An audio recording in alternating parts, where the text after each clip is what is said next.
दोस्तों, हमारा देश पहले सोने की चिड़िया कहा जाता था।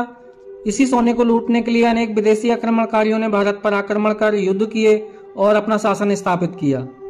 पानीपत वह स्थान है जहां 12वीं शताब्दी के बाद उत्तर भारत पर नियंत्रण को लेकर कई निर्णायक लड़ाइयां लड़ी गईं।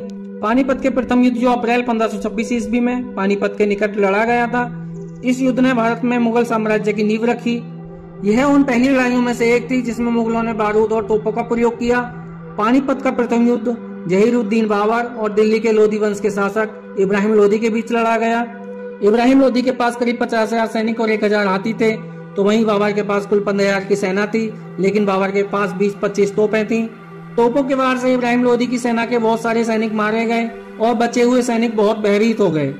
इस युद्ध में बाबर ने लोधी की सेना को परास्त कर दिया और इब्राहिम लोधी को भी युद्ध मैदान में ही मारकर गिरा दिया गया। पानीपत के इस प्रथम युद्ध ने भारत में लोधी वंश के अंत की शुरुआत कर दी।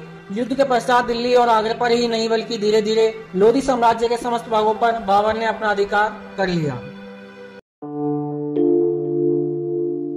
पानीपत के प्रथम युद्ध में बाबर ने इब्राहिम लोधी को हराकर आगरा और दिल्ली में मुगल साम्राज्य की स्थापना की थी। बाबर के बाद उसका बेटा हुमायूं दिल्ली की गद्दी पर बैठा। 24 जनवरी 1556 ईस्वी को हुमायूं की मृत्यु हो गई।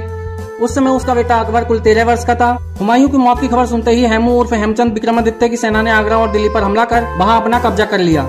हेमू का दिल्ली की गद्दी पर फिर से एक बार हिंदू शासक के रूप में राज्याभिषेक हुआ, लेकिन ये कुछ दिन ही चला।